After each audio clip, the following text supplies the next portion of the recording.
Welcome to my YouTube channel. Kung bago ka lang sa channel na to at true-blooded Aldab Nation ka, tama po ang channel na pinuntahan mo. Kaya considering na po kitang bagong subscriber. At huwag mong kalimutan pindutin yung bell para lagi po kang updated sa bagong video na ilalabas ko. Salamat po sa iyong pag-click sa channel na to.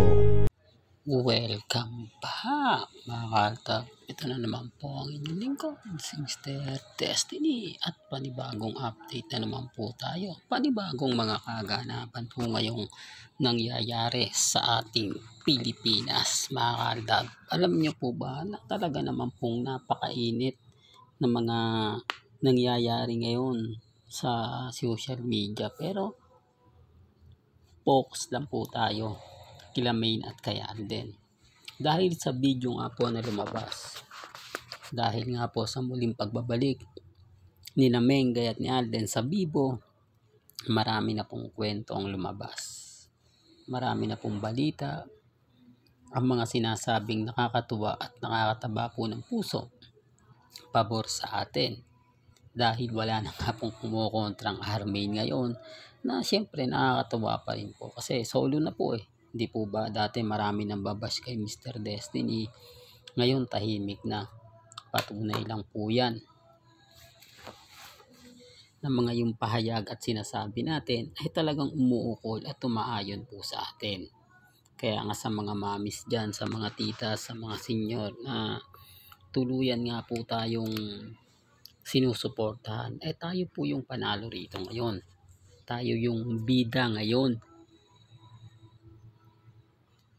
Dahil hindi na nga po maganda yung bali-balita na kumakalat po kay May Paul Carson at kay Congressman Arjo na sinasabing hiwalayan mo na o tapusin na yung Zarzuela. Hindi na nga po raw nakakatulong at apektado pa nga po raw si Mengay ngayon at ang buong pamilya niya dahil nga po nababash, dahil nga po sa flood control project.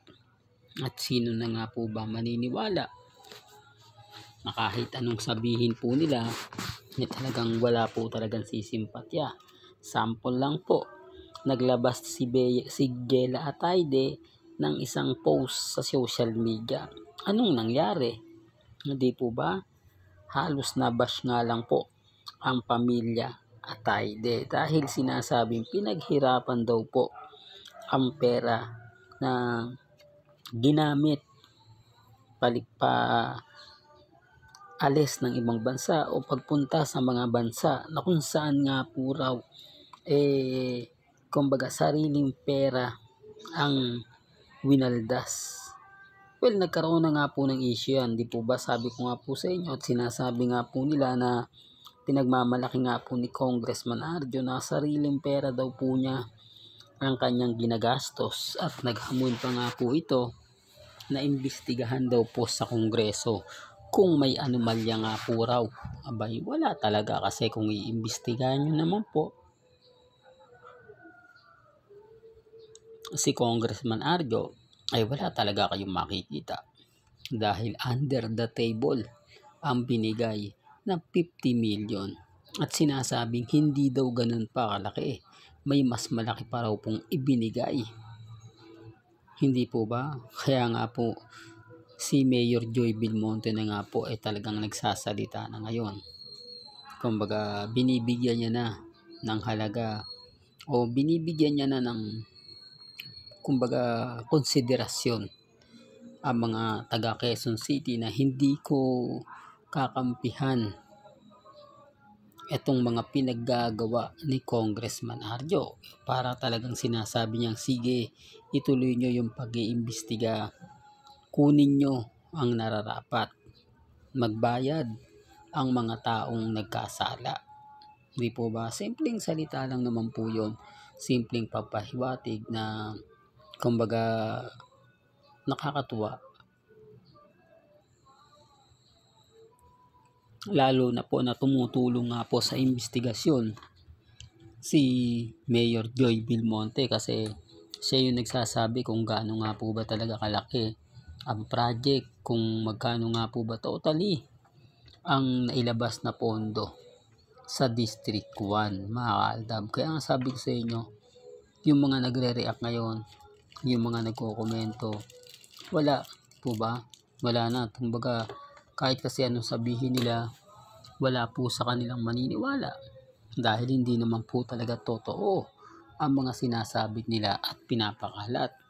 Di po ba real talk? Well, dito na tayo kay na Alden at kay May. Marami po na namang kinilig sa muling sa paglabas ng bagong video ng Bibo, na kung saan behind the scene pa lang po ang nakikita nyo, kulitan to the max na nga po. Paano nga pa po raw yung mga bagay-bagay na hindi nga tinatamaan ng camera? Ang ibig kong sabihin ay yung mga off-cam moments ng asaran, kulitan, na hindi na nga po nabibidyoan. Lalong-lalo na nga po na andyan si Marian Rivera at siyempre si Ann Cortez. Pero gaya ng sinasabi ko, mga kaaldab, iba po talaga kapag off-cam natin nakikita.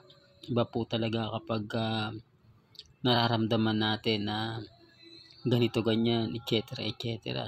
Di po ba sinasabi nga po ng iba na kaya lang daw po pinagsama ng Bibo si Main at si Alden dahil bumabagsak nga po raw ang karir ni Mengay. At si Alden daw po magsasalba. Alam nyo, sa totoo lang po, pwede naman pong ilaglag nila si Main. Gaya ng ginawa ng Eat Bulaga. Hindi muna pinapapasok habang mainit pa ang sitwasyon. Pinalalamig lang muna nila para nga po hindi talaga madistract yung mga nanonood at tuluyan na nga pong i-boycott ang Eat Bulaga. Hindi naman lingid sa inyong kaalaman na nababash ngayon si Tito Sen at kumukuha naman ng papuri ngayon si Vice Ganda. Mas marami tatangkili kay Vice Ganda ngayon dahil ipinaglalaban niya daw po ang bansa laban nga po sa mga taong korap, sa mga taong mapang-abuso. Kaya nga daw po si Mengay lalo muna, pero sabi ng iba tatanggalin daw po ito para daw po kumbaga tuluyan na nga pong kumbaga maglaho ang galit ng mga fans, sabihin na natin ng mga literal na taga District 1. Pero marami na naman nagsasabi, suspindi lang yan. Katulad nga po daw ni Wally Bayola na nagkaroon nga po ng iskandal, nakabalik din naman po sa Eat Bulaga. Pero iba po si Main kapag tinanggal yan. Di po ba imposible na pong makabalik yan at babalik? Gaya nga po ng mga ibang artista na tinanggal na po, na masabi na natin katulad nina Angeliana, po ba? At yung mga ilang artista na hindi na nga po totally nakabalik sa Eat Bulaga pagkatapos na masuspinde. Kaya sabi ko sa inyo, mga kaaldab, ako kampante lang, relax lang. Kasi alam naman po natin, mga kaaldab, na sina Alden Richards at si Mengay pa rin po ang malakas. Sila rin po ang makapagsasabi at makapagpapatunay kung gaano nga po ba katindi at kung gaano nga po ba kalakas ang Aldab Nation. Kung gaano nga po ba natin binibigay lahat-lahat yung mga bagay-bagay na pagbigay natin ng suporta. Kaya nga po ngayon, mga kaaldab, tayo na lang po ang kakampi ni Mengay. Hindi, totoo yan. Kasi yung iba hindi naman po talaga alam yung kwento Hindi naman po talaga nila alam kung gaano kainis, kung gaano kagalit yung mga taong di po ba na hindi naman po alam yung buong kwento. Pero kung makapag-react, akala mo maraming alam. Akala mo sila po yung bida. Di po ba?